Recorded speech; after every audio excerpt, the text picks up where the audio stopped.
চলো তোমাদের আজকে নিয়ে যাই আর একটা ওয়াটারফল, যেটা হচ্ছে লুং স্টার ওয়াটারফল প্লাস কেভ। আমি প্রনাউন্সিয়েশনটা ঠিক করে করেছি কি না জানি না, না করলে তোমরা জাস্ট স্পেল করে নাও। আর ভাই সাব, এই ওয়াটারফলটা কি সুন্দর, কি সুন্দর! মানে আমি আজকে নিজেকে থেকে আটকাতে পারিনি। মেঘালয় জায়গাটা এত সুন্দর হবে আমি সত্যি ভাবতে পারিনি। এত সুন্দর, এত ভালো ভালো cave, hidden paradise, hidden waterfall আছে, জাস্ট বলার মতো না। আর এই দেখো এইখানে কি সুন্দর জায়গা। মানে থ্যাংক গড যখন আমরা আসি তখন এরিয়াটা ফাঁকা ছিল, কেননা যখন আমরা কেভের দিকে যাই তখন অনেক ট্যুরিস্ট হয়ে গেছিলো। সো ফাঁকা ফাঁকার মধ্যে যেইটুকু পেরেছি সেইটুকু তোমাদেরকে দেখিয়ে দিলাম। আর কেমন লাগছে জায়গাটা প্লিজ অবশ্যই আমাকে কমেন্ট করে বলবে। ফেসবুক থেকে দেখে থাকলে সাবস্ক্রাইব করতে ভুলবে না, আর ফেসবুক থেকে দেখলে প্লিজ ফলো করতে ভুলো না গাইস। দেখো কি জাস্ট অসাম জায়গা। মানে আজকে আমি এখানে না আসলে অনেক অনেক কিছু ভুল মানে মিস করতাম গাইস। আর এখানে এত ঠান্ডা আমি ঠিক করে কথা পর্যন্ত বলতে পারছি না, আমি ভয়েস ওভার কী করে দিচ্ছি আমি জানি না। মানে আমার গলা এমনভাবে ভেঙে গেছে জাস্ট বলার মতো না। এই দেখো কি সুন্দর। আর এইটা হচ্ছে ডেড এন্ড। এখান থেকে আমি যদি সুইসাইড করি না, নিমিষের মধ্যে একদম স্বর্গে চলে যাব। আর এই দেখো কি সুন্দর। আর এইবারে তোমাদেরকে ওয়াটারফলটা দেখাবো। এই দেখো ওই উঁচু থেকে দেখছো ওয়াটারফল ওইখানে। আমার কিন্তু আজকে ওয়াটারফলে নামার কোনো ইন্টারেস্ট ছিল না, কিন্তু যখন দেখি সবাই নামছে তো নিজেকে আমি আর আটকাতে পারলাম না। এই দেখো। আর এখানে সাঁতার কাটতে গেলে কিন্তু লাইফ জ্যাকেট মাস্ট।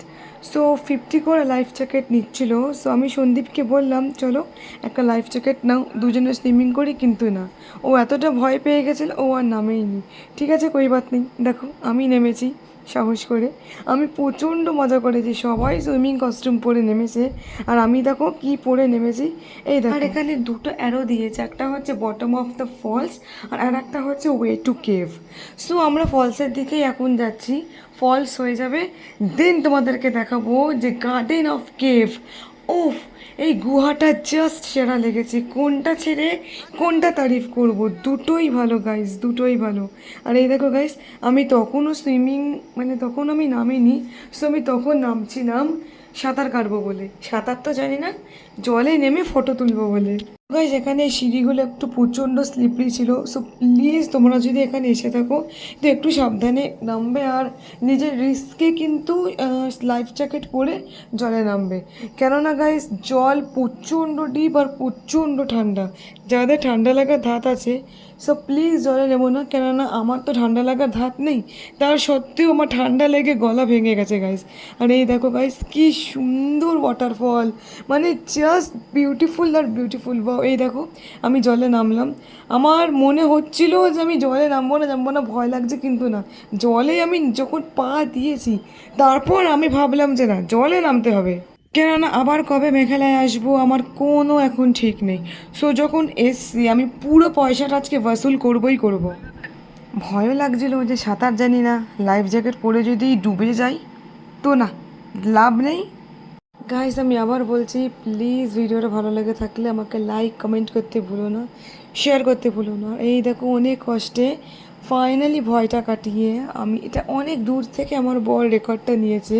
সো ওই জন্য হয়তো ভিডিওটা ফেটে যেতে পারে, কিন্তু তার সত্ত্বেও ভিডিও ফাটলেও লোকেশন দেখো গাইস কি সুন্দর। আমি অতটা বেশি দূরে যেতে পারছিলাম না, অনেক কষ্টে ওই অবধি যেতে পেরেছি। তার সত্ত্বেও জল প্রচণ্ড ডিপ ছিল গাইস, আর প্রচণ্ড পাথর ছিল বলে আমার মানে ব্যালেন্স আমি পাচ্ছিলাম না। আর বেশি দূরে গেলে আমি লাইফ জ্যাকেট সমেত কোথায় যে ভেসে তলিয়ে যেতাম আমি জানি না। তার সত্ত্বেও দেখো গাইস আমি আজকে অনেক অনেক এনজয় করেছি। তোমাদের কেমন লাগছে গাইস প্লিজ কমেন্ট করে বলো। এই দেখো আমি তো জল থেকে উঠতেই চাইছিলাম না, কিন্তু guys this is not the end. এর থেকেও কিন্তু ভালো ভালো ওয়াটারফল আমি আজকে গেছিলাম, আজকে না কালকে গেছিলাম। কালকে ছিল আমাদের লাস্ট আমাদের মেঘালয়, তার পরদিন ছিল আমাদের ফ্লাইট কলকাতার জন্য। তো ভাবলাম যে আর তো এখানে আর একটা দিন রয়েছি, তো কেউ না আজকে আমি প্রচণ্ড ভালোভাবে এনজয় করব। এই জলটা কিন্তু এতটা মানে খালি নয়, ঝর্ণাটা কিন্তু অনেক ফ্লোটা বেশি হয়। আজকে এমার্জেন্সির জন্য জানি না কী কারণের জন্য বন্ধ রেখেছে, আই ডোন্ট নো। তো ফাইন, আমার জলে ডোবাডুবি হয়ে গেছে। এইবারে দেখো গাইস, এইবারে আমি আবার জামা কাপড় চেঞ্জ করে যাচ্ছি এই কেভের দিকে। কেভটা ছিল গাইস টু মাচ নাইস, ভয়ও লাগছিল, কিন্তু হ্যাঁ কেভে ঢুকতে গেলে টর্চ কিন্তু মাস্ট ইম্পর্টেন্ট। টর্চ ছাড়া কিন্তু তোমরা ভেতরে ফিসলে যেতে পারো। সো প্লিজ, যে যার নিজের রিস্কে কিন্তু কেভের মধ্যে ঢুকবে। আমার তো প্রচণ্ড ভয় লেগেছে, কিন্তু তার সত্ত্বেও এনজয় আমার প্রচুর হয়েছে আজ। এই দেখো, আমার বর যে এত ভয় পায়, সে আমার থেকে আজকে বেশি এনার্জেটিক। সে পর্যন্ত ভয় পায়নি, সে আমাকে এনকারেজ করছে, ভয়ের কিছু হয়নি, আমি আছি। কিন্তু গাইস, এর থেকেও আর একটা বড় কেভ রয়েছে, সেখানে আমাদের হয়নি। নেক্সট টাইম যখন আসবো তখন ওখানে যাব। ওটা হচ্ছে ওখানে ভোলে বাবার মূর্তি ছিল, শিবলিঙ্গ, ওটাই শুধুমাত্র হয়নি। ঠিক আছে, চাপ নেই। এই দেখো কি ভেতরটা অন্ধকার, মানে টর্চ ছাড়া ভেতরে ঢোকা জাস্ট ইম্পসিবল। কোথায় পা ফিসলে কোথায় তোমাদের হাত পা ভেঙে যাবে তোমরা নিজেরাও বুঝতে পারবে না। ভেতরটা কি অন্ধকার দেখো গাইস।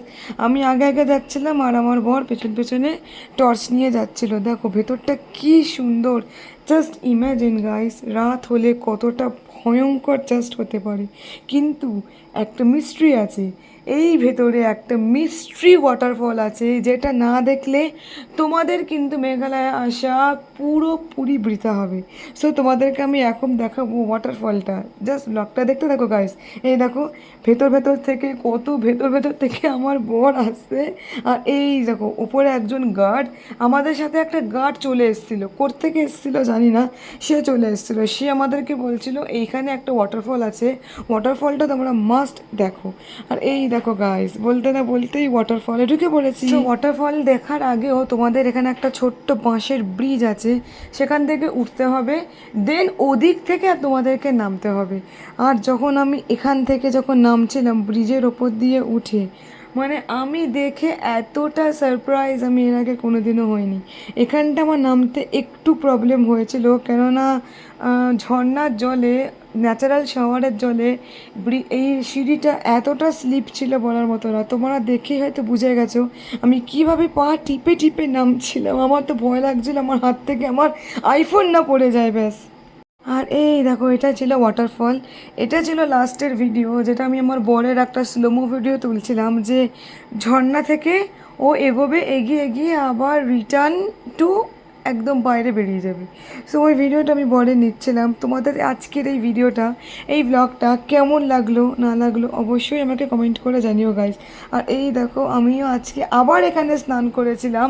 স্নান করার ভিডিওটা দেখাইনি গাইস, কেননা তখন আমার কাপড় পুরোপুরিভাবে ভিজে গেছিলো এই শাওয়ারের জলে।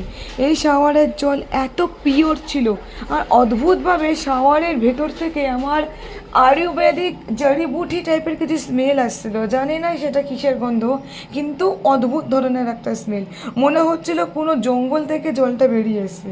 আর এই দেখো গাইস, আমার জঙ্গলের কাহিনী তো শেষ, এবারে আমি ব্যাক টু আউট বাবা, কেননা সন্ধে হয়ে আসছে। এর থেকে বেশিক্ষণ যদি আমি এখানে থাকি তাহলে একটু রিস্ক হচ্ছিলো।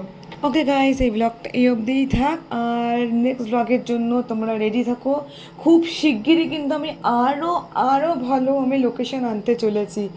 আর তারপরে নেক্সট ব্লগ আমার একটা অনেক বড় একটা ট্যুর আছে, সেটা এখন না, সেটা পরে। সেইটা কোথায় যাচ্ছি এখন বলবো না, যতক্ষণ না তোমরা আমাকে সাবস্ক্রাইব করবে, ফলো করবে, ততক্ষণ আমি বলবো না। টিল দেন, এই ব্লগটা কেমন লাগলো আমাকে প্লিজ কমেন্ট সাবস্ক্রাইব করে বলো।